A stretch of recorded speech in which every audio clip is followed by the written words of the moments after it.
کیا پتا تھا اصل رنگ تو نریندر مودی نے جب یہ دوسری دفعہ الیکٹ ہوئے تو نظر آئے ان کے. یہ تو بالکل ایک ہندو تھا, ایک ایکسٹریمسٹ ہندو, ایک وہ آدمی جو کہ بالکل تعصب مسلمانوں سے نفرت کرنے والا. آپ نے انڈیا کی بات کی اور جب آپ وزیر اعظم بنے اپوزیشن کی طرف سے ایک بہت کرٹیسزم آتا ہے کہ آپ نے نریندر مودی کو کہا کہ نریندر مودی الیکٹ ہو جائے تو شاید تعلقات بہتر ہو جائیں. آپ انڈیا کو بہت بہتر جانتے ہیں, بطور کرکٹر بھی آپ کو ایکسپوجر تھا. یہ والی بات جو آپ نے کی تھی, آپ کو اس حوالے سے بریفنگ دی گئی تھی یا کہ یہ آپ کا اپنا پرسنل انالیسس تھا؟ پہلے میں یہ کہہ دوں کہ یہ جو ایک جان کے پلان کر کے پاکستانی فوج کو گندا کرنے کے لیے ایک پوری لابی بیٹھی ہوئی ہے جو بار بار ایک ہی چیز کہتی ہے کہ جی یہاں سارا پاکستانی فوج سب کچھ کر رہی ہے, وہ انٹرفیئر کرتی ہے, وہ یہ کرتی ہے, وہ ملک کو چلا رہی ہے. میں آنیسٹلی آپ کو کہہ رہا ہوں کہ ہر جگہ پہ پاکستان کی فوج نے تو میرے لیے سپورٹنگ رول پلے کیا, انہوں نے ڈسکس کر کے سب کچھ کیا.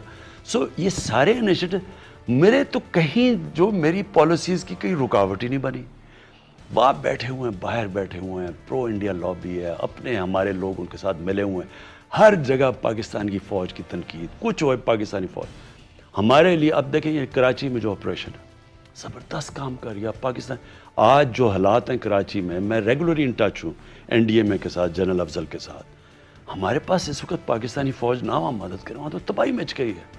تو ہر روز ان سے میں لیتا ہوں 60 ان کے پاکستان کی فوج کے ڈٹیچمنٹس کام کر رہی ہیں. آپ تو پہلے تو یہ میں کلیئر کروں کہ مجھے کوئی کسی قسم کا کسی سے کوئی بریفنگ نہیں ہے.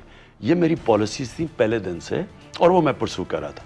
ہم نے کیوں کہا کہ نریندر مودی بہتر ہوگا, کیونکہ تاریخ ہمیں بتاتی ہے کہ جو رائٹ ونگ ہے جو ان کا, جس طرح واجپائی تھا, واجپائی جب آئے بی جے پی پہلی دفعہ آئی تو سب نے کہا کہ تباہی مچ جائے گی. واجپائی ایکچولی وہ ان کے لیڈر بنے جو ایک سٹیٹسمن تھے. انہوں نے آ کے بلکہ پیس پروسیس شروع کیا, انہوں نے بات چیت شروع کی, کشمیر کے اوپر بات چیت شروع ہو گئی. میں جب واجپائی پاور سے ہٹے تو جب میں ان کو ملا ہندوستان میں, انہوں نے مجھے انوائٹ کیا, انہوں نے بتایا کہ وہ کتنے قریب آ گئے تھے کشمیر کا کوئی ایک سلوشن پاکستان اور کشمیر. سو مجھے خوف یہ تھا کہ کانگریس ہمیشہ ڈرے گی ان کے پریشر میں, یہ رائٹ ونگ کے, تو یہ جب آ جائیں گے تو ہمارا تو مسئلہ ہے کشمیر کا مسئلہ حل ہو. اب ہمیں کیا پتا تھا اصل رنگ تو نریندر مودی نے جب یہ دوسری دفعہ الیکٹ ہوئے تو نظر آئے ان کے. یہ تو بالکل ایک ہندو تھا, ایک ایکسٹریمسٹ ہندو, ایک وہ آدمی جو کہ بالکل تعصب مسلمانوں سے نفرت کرنے والا, جس کا ایک آئیڈیالوجی ہے کہ انہوں نے تو سب پلان بنایا ہو کہ پاکستان بھی سارا, بلکہ پاکستان کا کشمیر بھی ان کے نیچے. پھر جو انہوں نے کشمیر میں حرکتیں کی, جو انہوں نے ظلم کیا وہاں, پھر جو انہوں نے 2 لیجسلیشن پاس کی ہندوستان میں, جو سٹیزن ایکٹ اور رجسٹریشن ایکٹ, جس میں مسلمانوں کو بالکل ہی دیوار سے لگا, تو اصل رنگ تو تب نظر آئے ان کے.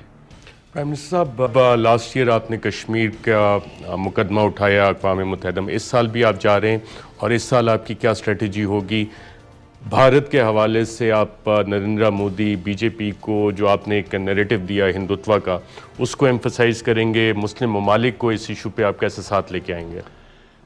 پہلے دیکھیں ارشد, اس وقت وہ سچویشن کیا کشمیر کا, میرے خیال میں ہندوستان, جو میں کہتا جا رہا ہوں, اسٹریٹجک بلنڈر کر گیا کشمیر میں. یہ بہت بڑی انہوں نے مس کیلکولیشن کیا.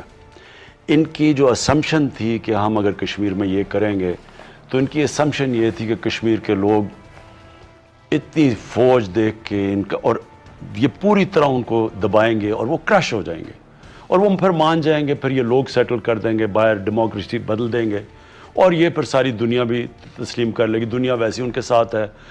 لیکن ان کی نمبر 1 اسمپشن یہ تھی کہ پاکستان کچھ نہیں کرے گا, چپ کر کے بیٹھ جائے گا. کیونکہ پاکستان چپ کر کے بیٹھا ہوا تھا. ہمارے جو پچھلے حکمران تھے انہوں نے بڑے ان کو غلط سگنل دیے ہوئے تھے. حریت لیڈر سے نہیں ملے, ہندوستان گئے, کشمیر کا نام نہیں لیتے تھے. ان کی ہماری ایک فورن سیکرٹری تھی, انہوں نے کہا ہمیں انسٹرکشنز تھیں کہ ہندوستان کی تنقید نہیں کرنی. تو وہ, اور پھر جس طرح وہ شادی پہ بلایا اور یہ اور وہ, تو ان کو یہ تھا کہ یہ پاکستان اس وقت بڑے برے معاشی حالات میں ہیں, اور ویسے بھی عمران خان نے بھی دوستی کرنے کی کوشش کی, تو یہ کچھ نہیں کریں گے. ان کو پتہ ہی نہیں تھا کہ ہم نے جس لیول پہ اس کو اٹھانا تھا. تو تو جس لیول پہ پاکستان اٹھایا ہندوستان نہیں ایکسپیکٹ کر رہا تھا. اس سے ہوا کیا؟ پہلے تو وہ کشمیر کے لوگ دبے نہیں. آج کشمیر کے اندر وہ لائیو ہے, بالکل ان کی موومنٹ تیار ہے, وہ بالکل کرش نہیں ہوئے. یہ سب سے بڑی چیز. سیکنڈلی انٹرنیشنلائز ہو گیا issue, United nation security council میں اٹھایا گیا. میں نے خود ورلڈ لیڈرز کو ٹیلی فون کر کر کے سمجھایا بار بار کہ یہ بڑا خطرناک چیز ہے جو کشمیر میں ہے, کیونکہ اس کا ایونچولی تو یہ ایکسپلوڈ کر سکتی ہے ایک آل آؤٹ کانفلکٹ میں. تو اس کی وجہ سے یہ ان کو کرش نہیں کر سکے جیسے ان کا پلان تھا. ان کے بڑے خطرناک عزائم تھے, انہوں نے ان کو بڑی بری طرح مارنا تھا. آگے انہوں نے ویسے ظلم تو بڑا کیا ہے, لیکن ان کا اس سے زیادہ خون کرنا تھا ان کو, اور جس سے انہوں نے بالکل بیٹھ جانا تھا. وہ اب کر نہیں سکتے, ساری دنیا کی نظریں وہاں. اور میرے خیال میں اب یہ بند گلی میں پھنس گئے ہیں. اب کشمیر کے انہوں نے وہ کیا ہے کہ سارے ایک یونائٹ ہو گئے ہیں کشمیر کے لیڈرز کے جناب واپس کرو 370. اب جب 370 کو واپس کرتے ہیں, جو سپریم کورٹ میں بھی کیس ہے, اس کے بھی امپلیکیشنز ہیں. تو میرے خیال میں انہوں نے بہت بڑی غلطی کر بیٹھی ہے. اور مجھے تو کشمیر کا وہ نظر آ رہا ہے کہ کشمیر کے اندر کوئی بھی اب پرو انڈین پولیٹیشن سیاست نہیں کر سکے گا. آج محبوبہ مفتی, فاروق عبداللہ, میں نے ان کو خود سنا ہوا ہے انڈیا میں جب میں کانفرنسز پہ گیا ہوں. یہ سارے پرو انڈیا تھے, یہ کہتے تھے بالکل کشمیر انڈیا کے ساتھ اور سب کچھ.